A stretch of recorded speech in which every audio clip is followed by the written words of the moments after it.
దేవుని నామానికి స్తోత్రం. హల్లెలూయా. నీ కృపలే నీ క్షణము, నీ దయలే నీ క్షణము, నేను ఊహించలేను యేసయ్యా. నీ కృపలే నీ క్షణము, నీ దయలే నీ క్షణము, నేను ఊహించలేను యేసయ్యా. యేసయ్యా నీ కృప నాకు చాలయ్యా, నీ కృప లేనిదేనే బ్రతుకలేనయ్యా. యేసయ్యా నీ కృప నాకు చాలయ్యా, నీ కృప లేనిదే నే బ్రతుకలేనయ్యా. నీ కృపలే నీ క్షణము, నీ దయలే నీ క్షణము, నేను ఊహించలేను యేసయ్యా. నీ కృపలే నీ క్షణము, నీ దయలే నీ క్షణము, నేను ఊహించలేను యేసయ్యా. మహిమను విడచి మహిలోకి దిగి వచ్చి, మార్గముగా మారి మనిషిగా మార్చావు. మదినే నీవు మాధుర్యముగా మార్చి, మాదిరి చూపి మరో రూపమిచ్చావు. మహిమను విడచి మహిలోకి దిగి వచ్చి, మార్గముగా మారి మనిషిగా మార్చావు. మహినే నీవు మాధుర్యముగా మార్చి, మాదిరి చూపి మరో రూపమిచ్చావు. మహిమలో నేను మహిమను పొందా, మహిమగా మార్చింది నీ కృపా. మహిమలో నేను మహిమను పొందా, మహిమగా మార్చింది నీ కృప. యేసయ్యా నీ కృప నాకు చాలయ్యా, నీ కృప లేనిదే నే బ్రతుకలేనయ్యా. యేసయ్యా నీ కృప నాకు చాలయ్యా, నీ కృప లేనిదే నేనుండలేనయ్యా. నీ కృపలే నీ క్షణము, నీ దయలే నీ క్షణము, నేను ఊహించలేను యేసయ్యా. ఆజ్ఞల మార్గమున ఆశ్రయమును ఇచ్చి, ఆపత్కాలమున ఆదుకున్నావు. ఆత్మీయులతో ఆనందింపచేసి, ఆనంద తైలముతో అభిషేకించావు. ఆశ తీరా ఆరాధన చేసే అదృష్టమిచ్చింది నీ కృపా. ఆశ తీరా ఆరాధన చేసే అదృష్టమిచ్చింది నీ కృప. యేసయ్యా నీ కృప నాకు చాలయ్యా, నీ కృప లేనిదే నేనుండలేనయ్యా. యేసయ్యా నీ కృప నాకు చాలయ్యా, నీ కృప లేనిదే నే బ్రతుకలేనయ్యా. నీ కృప లేనిదే నేనుండలేనయ్యా, నీ కృప లేనిదే నే బ్రతుకలేనయ్యా. హల్లెలూయా. దేవుని నామ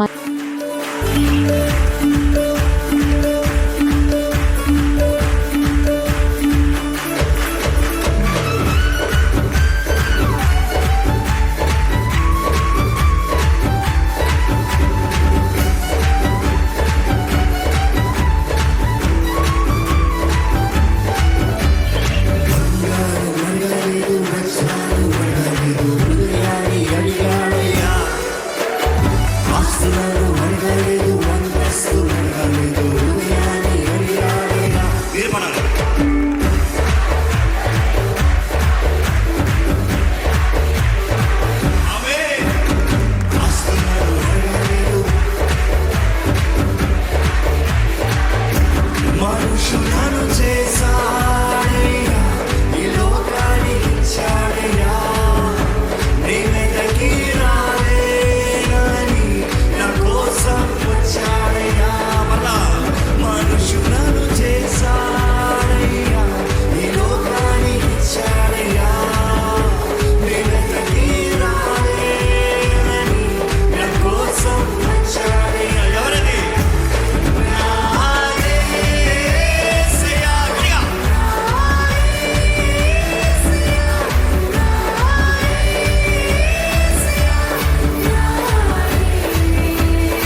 స్తోత్రం. ఎలోహిం ఛానల్ ద్వారా ఈ కార్యక్రమాన్ని చూస్తున్న ప్రతి ఒక్కరికి ప్రభు పేరిట వందనాలు చెల్లిస్తున్నాను. జీవము కలిగిన దేవుని వాక్యాన్ని ధ్యానించుకుందాం. వాక్యాన్ని ధ్యానించుండగా ప్రార్థన ద్వారా ఈ కార్యక్రమాన్ని ప్రారంభించుకుందాం. పరిశుద్ధుడ పరమ తండ్రి, గొప్ప దేవుడా, నీ ఆత్మతోని, శక్తితోని, బలముతోని, మహిమతోని, వెలుగుతోని, తేజస్తోని, అగ్నితో నన్ను నింపండి ప్రభువా. వింటున్న ప్రతి ఒక్కరికి నాయన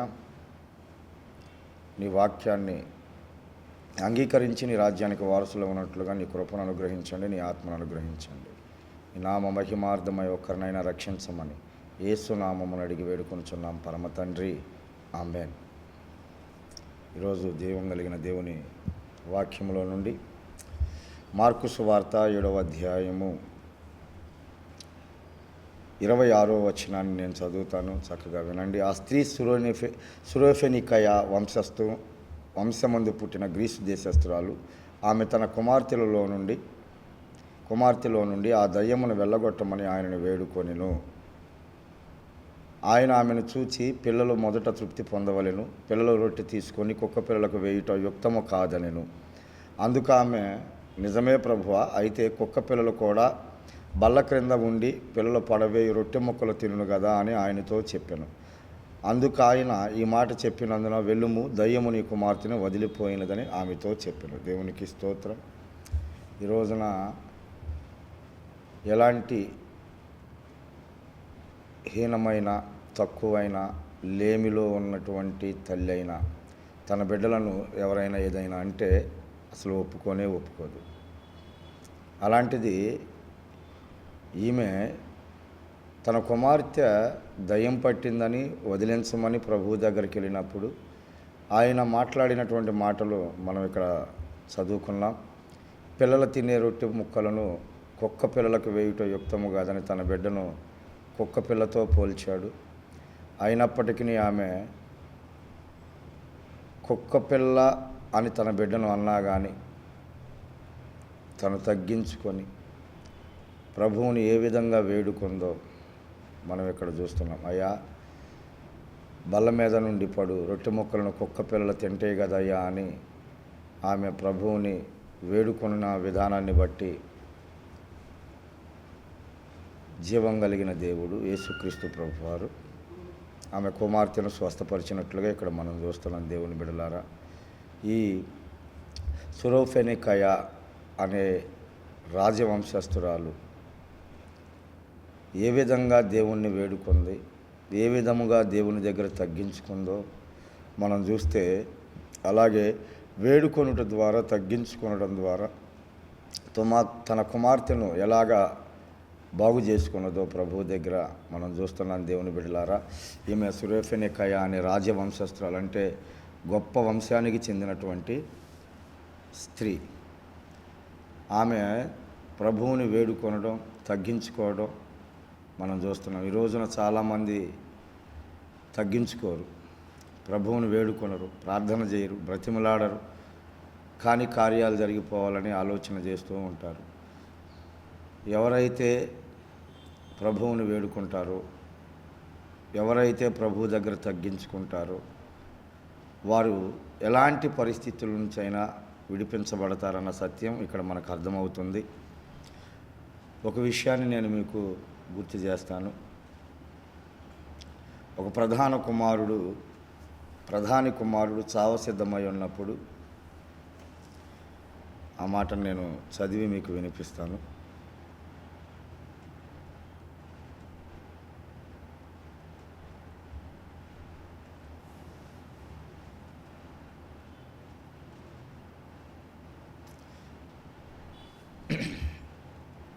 యేసు యోదయ నుండి గలిలయకు వచ్చినని అతడు విని ఆయన యొద్దకు వెళ్ళి, తన కుమారుడు చావసిద్ధమై ఉండిన గనుక ఆయన వచ్చి అతనిని స్వస్థపరచవలనని వేడుకొనెను. దేవునికి స్తోత్రం. ఇతను ఒక ప్రధాని. అతని కుమారుడు జ్వరంతో రోగి అయి పడున్నాడు, చావసిద్ధమై ఉన్నాడని ప్రభువుని వేడుకున్నాడంట స్వస్థపరచాలని. ప్రభువును కోరినట్టే అవునుగాక అని మాట్లాడడం, ఏ గంటకైతే ప్రభువు స్వస్థపడ్డాడు అని చెప్పాడు, అదే గంటకు ఆ బిడ్డ స్వస్థపడినట్లుగా ఆ ప్రధాని గుర్తించాడు. ఈ రోజున యేసుక్రీస్తు ప్రభు వారి బిడ్డలమై ఉండి కూడా బ్రతిమలాడుకునే విధానం, వేడుకునే విధానం, ప్రార్థన చేసే విధానం, తగ్గించుకునే విధానం ఎంతమందిలో ఉంది చెప్పండి? కార్యాలు జరగట్లేదని, మేలులు జరగట్లేదని సంఘాల మీద, సేవకుల మీద, దేవుని మీద నిందలు వేసేవాళ్ళే కానీ అసలు వేడుకునే తత్వం కానీ, తగ్గించుకునే తత్వం కానీ వారిలో మనకు కనబడదు. నన్ను ఒక ఆమె వాళ్ళ అబ్బాయికి బాగాకపోతే 2 వారాలు మందిరానికి వచ్చినట్లుంది. వాళ్ళ అబ్బాయికి బాగాకపోతే హాస్పిటల్లో చేర్పించారు. పాస్టర్ గారు మా దగ్గరకు వచ్చి ప్రార్థన చేయలేదని చెప్పి బాధపడుతుందంట. పాస్టర్ గారు ఎందుకని రాలా, ఎందుకు రాడు అన్న విధానంలో బాధపడుతుందంట. నేను ప్రభువులోకి వచ్చినప్పుడు నేను ఒక తాగుబోతుగా, నేను ఒక గొడవలకి వెళ్ళేటువంటి వ్యక్తిగా ఉన్నానని, మా నాన్నగారు చనిపోయిన తర్వాత ప్రభువు నన్ను సేవలోకి పిలిచిన తర్వాత దేవుని నేను ఈ మాట అడిగా, ప్రభువా, ఆయన అంటే పెద్దవాడు, కళ్ళు కనపడు, మంచి ప్రార్థనాపరుడు, వరాలు కలిగినటువంటి వాడు, ఎవరైనా ఆయన్ని పిలుస్తారు.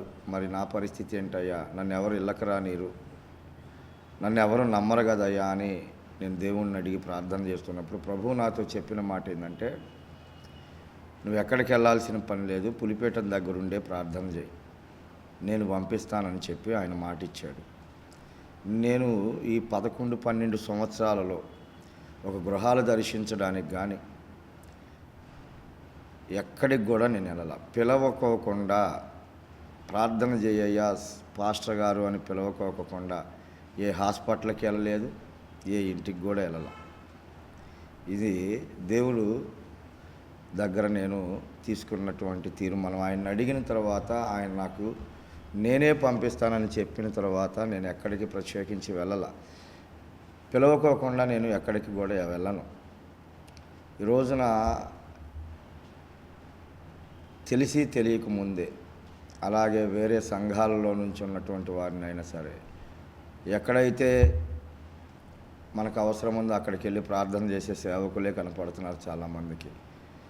కానీ ప్రభు వాగ్దానాన్ని బట్టి, ప్రభు ఇచ్చిన మాటను బట్టి చాలామంది సేవకులు ఇంకా ప్రభు కొరకు బ్రతికే వాళ్ళు ఉన్నారు. ఆమె వాళ్ళ తల్లిగారికి చెప్పిందంట. వాళ్ళ తల్లిగారేమో వాళ్ళ సంఘానికి వెళ్తున్నప్పుడు ఆయన ఎందుకు రాడంట అన్న మాట కూడా మాట్లాడిందని నేను విన్నా. అసలు పిలవకోకుండా ఎలా వస్తాడు? అవసరం వాళ్ళది, బిడ్డగా బాగాంది వాళ్ళకి, సేవకుడు ప్రార్థన అవసరం వాళ్ళకి, అలాగే దేవుడు అవసరం వాళ్ళకి. యాకోబు పత్రిక 4:8 ఉంటుంది, దేవుని యొద్దకు రండి అప్పుడు ఆయన మీ యొద్దకు వచ్చును అని బైబిల్ చెప్తుంది. వాళ్ళు అడక్కోకుండా, వాళ్ళు పిలవకోకుండా తెలుసుకొని వెళ్ళాల్సినంత పరిస్థితి ఈరోజు అలాంటి బెదిరింపులు విశ్వాసులు చేస్తున్నారంటే, ఈ మందిరం కాకపోతే ఇంకో మందిరం అన్నాం, ఈ సేవకుడు కాకపోతే ఇంకో సేవకుడు అన్న ఆలోచనలతోనే. వాస్తవికంగా జీవం కలిగిన దేవుని దగ్గర ఎలా వేడుకొని, ఎలా తగ్గించుకొని మేలు పొందాలో బైబిల్ ఇక్కడ తెలియపరుస్తుంది. దేవుని యొద్దకు రండి అప్పుడు ఆయన మీ యొద్దకు వచ్చును.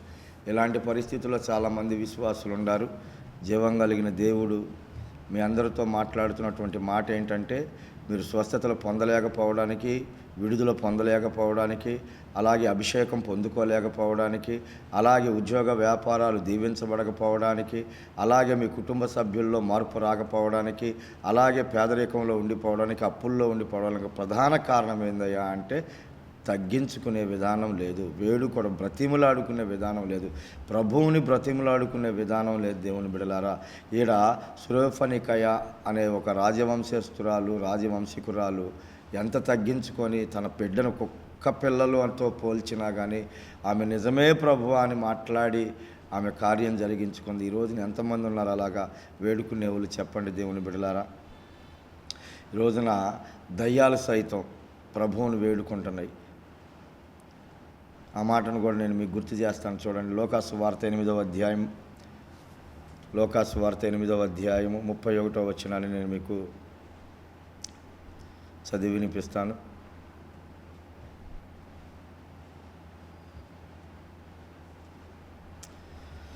వాడు తన పేరు సేన అని చెప్పి పాతాళములోనికి దిగిపోవుటకు తమకు ఆజ్ఞాపింపవద్దని ఆయనను వేడుకొనెను. దేవునికి స్తోత్రం. ఒక దయ్యం కాదు, 2 దయ్యాలుగా చాలా దయ్యాలు పట్టిన వాడు మమ్మల్ని పాతాళంలోకి పంపించొద్దయ్యా అని యేసుక్రీస్తు ప్రభు వారిని వేడుకుంటున్నాయి అంట. దేవుని బిడ్డలారా, ఈరోజున దయ్యాలు సైతమే వేడుకుంటున్నాయి.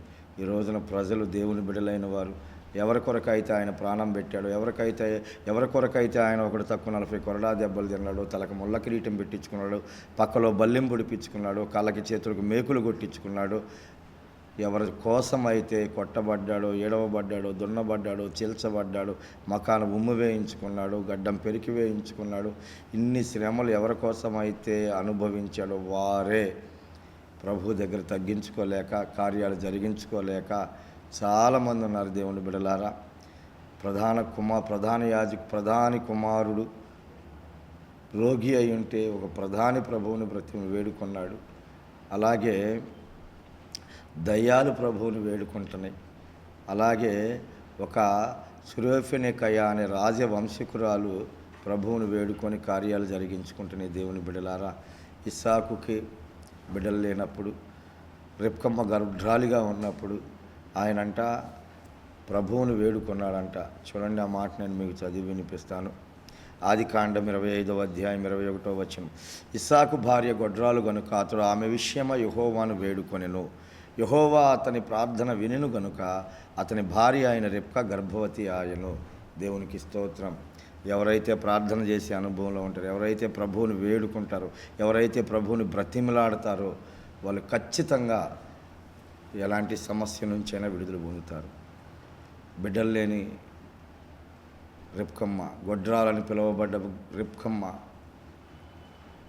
గర్భవతి అవ్వడానికి గల కారణం ఇస్సాకు యెహోవాను వేడుకున్నాడంట. ఈరోజు ఎవరైనా బిడ్డలు లేని తల్లులు ఎవరైనా ఉంటే ఖచ్చితంగా నేను చెప్తున్నా, ప్రభువుని బట్టి చెబుతున్నా, ఖచ్చితంగా ప్రభు పాదాల దగ్గరకు వచ్చి మీరు ప్రభువుని వేడుకోండి. అయ్యా, నాకు ఒక బిడ్డను దయచేయమని అన్నాలాగా ఖచ్చితంగా నా దేవుడు బిడ్డలను అనుగ్రహిస్తాడు. అలాగే మనుషులు ఎవరిని మనము వేడుకున్న ఉపయోగం ఉండదు. దేవుని బిడ్డలారా, చాలామంది ఇందాక నేను చెప్పాను కదా, ఎందుకు రాలేదు, వాళ్ళ సంఘానికేగా వెళ్తుంది అంటే పిలవకోకుండా ఏ సేవకుడు వెళ్ళడు. కాబట్టి పిలిచే అనుభవంలోకి రండి. సేవకుని ప్రార్థన చాలా విలువైనది. ఆయన సేవకుల మాట ఆయన రూఢీపరుస్తానన్నాడు. సంఘ ప్రార్థన చెరసాల పునాదులు బద్దలు కొడతానన్నాడు. అలాగే సంఘం ఎదుట పాతాళ లోక ద్వారాలు నిలువనేరవని చెప్పాడు. ఖచ్చితంగా సంఘము, సేవకుడు ప్రభు పాదాలు పట్టుకొని బ్రతిమలాడితే ఎలాంటి కార్యాలైనా జరుగుతాయి. ఇంకో విషయం ఏంటంటే, ఒక దైవజనుడిని బ్రతిమలాడాడు. అయ్యా, యెహోవాను వేడుకుందాం రమ్మని. ఎవరా మనిషి మీకు తెలుసు, సౌలు. చూడండి, ఆ మాటను కూడా మీకు చూపిస్తా.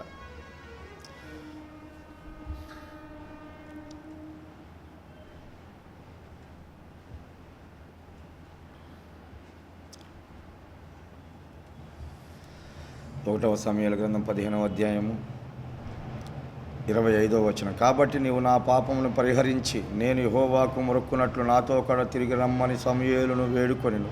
అందుకు సమూయేలు, నీతో కూడా నేను తిరిగి రాను. దేవునికి స్తోత్రం. రోజున సేవకులైన, విశ్వాసులైన, అధికారులైన, రాజులైన, బలవంతులైన, ధనవంతులైన ఎవరిని నువ్వు వేడుకున్న ఉపయోగం ఉండదు. దేవుని బిడ్డల వాళ్ళకి ఇష్టమైతే వస్తారు, లేకపోతే లేదు. కానీ ఖచ్చితంగా ప్రభువుని వేడుకుంటే మాత్రం ఖచ్చితంగా దేవుడు మిమ్మలను దీవిస్తాడు, ఆశీర్వదిస్తాడు, మీ సమస్యల నుంచి విడుదల చేస్తాడు. దైవజనుడు సమూయేలు సౌలు రాజు పిలుస్తున్నప్పటికీ వెళ్ళలేదంట. ఎందుకంటే యెహోవాకు వ్యతిరేకంగా ప్రవర్తించిన విధానాన్ని బట్టి ఆయన మనస్సు నొచ్చుకొని వెళ్ళలేదు. ఈ రోజున ఈ సత్యాన్ని మీరు గ్రహించాలి. ముందు వాళ్ళు వీళ్ళని కాదు, మనలో మార్పు రావాలి. మనలో మార్పు మొదలవ్వాలి. హెచ్చించుకునే స్వభావాన్ని తీసేసుకోవాలి. వేడుకోవాలి. వేడుకొనుటలో ఉన్నటువంటి ఆశీర్వాదం ఏంటో, దీవెన ఏంటో, ప్రతిఫలం ఏంటో, ప్రార్థన ప్రతిఫలం ఏంటో మీరు చూస్తున్నారు, మీరు వింటున్నారు కూడా. దేవుని బిడ్డలారా, చూడండి, సుంకరి దూరముగా నిలవబడి ఆకాశము వైపు కన్నులెత్తి చూచుటకైను ధైర్యము చాలక రొమ్ము కొట్టుకొనుచు దేవా పాపినైనా నన్ను కరుణించమని ప్రార్థన చేసిన ఆ సుంకరి ప్రార్థన దేవుడు ఆలకించి మెచ్చుకున్నాడు. తన్ను తాను తగ్గించుకునేవాడు హెచ్చించబడతాడు, హెచ్చించుకునేవాడు తగ్గింపబడతాడని అక్కడ మనకి తేటగా తెలియపరిచాడు. పరిసయుడు ఎలా ప్రార్థన చేశాడు మనం విన్నాం. వారానికి 2 సార్లు ఉపవాసం, దశంభాగాలు ఇస్తున్నానని, చోరుణ్ణి కాదని, దొంగని కాదని, హంతకుణ్ణి కాదని, వ్యభిచారిని కాదని, ఈ సొంకర్లాగా కూడా నేను లేనని తన్ను తాను హెచ్చించుకుంటూ తన మనస్సులో ప్రార్థన చేశాడంట, నోటికి బయటికి రానియకుండా మాటను. అలాంటి ప్రార్థనలు దేవుడు వినడు. ఎవరికి వాళ్ళు దేవా పాపినని ఒప్పుకోవాలి, ప్రభువును వేడుకోవాలి, ప్రాధేయపడాలి, బ్రతిమిలాడాలి. కాబట్టే ఆ సురోఫనికయ అనే రాజవంశస్థురాల కుమార్తెను దేవుడు స్వస్థపరిచాడు. ఆమె కూడా ఆమె బిడ్డను బాగు చేసుకోగలిగింది. ప్రభు దగ్గరకు వచ్చి వేడుకునే విధానం, తగ్గించుకునే విధానం మనం కూడా ఖచ్చితంగా కలిగి ఉండాలి. ఎందుకంటే మన అవసరతలు చాలా ఉన్నాయి దేవుని బిడ్డలారా. ఫిలిప్పీలకు రాసిన పత్రిక 2వ అధ్యాయం 8వ వచనంలో శిలువ మరణం పొందినంతగా విధేయత చూపిన వాడే ప్రభువే తను తాను తగ్గించుకున్నాడంట. ఆయన కంటే గొప్ప వాళ్ళమా మనం? యేసుక్రీస్తు ప్రభు వారి కంటే గొప్ప వాళ్ళమా? అలాగే ఈ రోజున మనం ఎలా ఉండాలి అంటే యాకోబు పత్రిక 4వ అధ్యాయం 10వ వచనంలో నేను ఒక మాట చదివి లాస్ట్ మాట నేను ముగిస్తాను. చూడండి, ప్రభువు దృష్టికి మిమ్మును మీరు తగ్గించుకొనుడి, అప్పుడు ఆయన మిమ్మును హెచ్చించును. దేవునికి స్తోత్రం. ప్రభువు దృష్టికి మనం ఎప్పుడైతే తగ్గించుకుంటామో, ఎప్పుడైతే ప్రార్థన ద్వారా ఆయన పాదాలు పట్టుకొని వేడుకుంటామో, నీకు ఎలాంటి సమస్య అయినా కానీ నా దేవుడు తీసేస్తాడు. ఎలాంటి కష్టమైనటువంటి శ్రమ అయినా కానీ నా దేవుడు తొలగించేస్తాడు, మిమ్మల్ని హెచ్చిస్తాడు. మీరు ప్రభువు దగ్గర వేడుకొనడం ద్వారా, ప్రభువు దగ్గర తగ్గించుకోవడం ద్వారా ఈ లోకంలో మిమ్మల్ని బలపరిచి హెచ్చిస్తానని ప్రభువు మాట్లాడుతున్నాడు. నా దేవుడు అలాగా ఈ వాక్యం వింటున్న ప్రతి బిడ్డను హెచ్చించునుగాక, ఘనపరచునుగాక, గొప్ప చేయునుగాక. నా దేవుడు ప్రతి అవసరతను తీర్చునుగాక, కుటుంబాలను కట్టబడునుగాక, రక్షణానందమును మీ కుటుంబాలకు వచ్చునుగాక, పోగొట్టుకున్న సమస్తం మరలా తిరిగి నా దేవుడు మీకు ఇచ్చునుగాక, రాకపోకల్లో నా దేవుడు మీకు తోడయుండునుగాక, మీ ఉద్యోగ వ్యాపారాలను నా దేవుడు దీవించునుగాక, రక్షణ లేని వారు మీ కుటుంబాలలో రక్షించబడునుగాక, ఈ వాక్యము ద్వారా అనేక ఆత్మలు బలపరచబడునుగాక. దేవుడి మాటలను దీవించునుగాక. ఆమె ప్రార్థన చేసుకుందాం. పరిశుద్ధుడ పరమ తండ్రి, గొప్ప దేవుడ, మహాగణుడానికి స్తోత్రాలు చెల్లిస్తున్నాము నాయన. చెప్పబడిన మాటలు నీ మాటలైనా, విలువైన వెలకట్టలేని నీ మాటలు మేమందరం ఉన్నాము నాయన. ఆది దేవుడా, ఆది నయ్యున్నవాడా, ఆది నుండి ఉండినవాడా, ఆది సంభూతుడా, ఆది అంతం లేని దేవుడా, నీకే స్తోత్రాలు చెల్లిస్తున్నాము నాయన. ఈ వాక్యము ద్వారా ఒక్క ఆత్మనైనా రక్షించమని, అనేక మందికి స్వస్థతలు, అనేక మందికి విడుదల కలిగించమని, నీ నామ మహిమార్థమైన నన్ను మమ్మల్ని అందరినీ బలపరచమని నజరేయుడైన యేసు నామములో అడిగి వేడుకొంచున్నాం పరమ తండ్రి. ఆమేన్.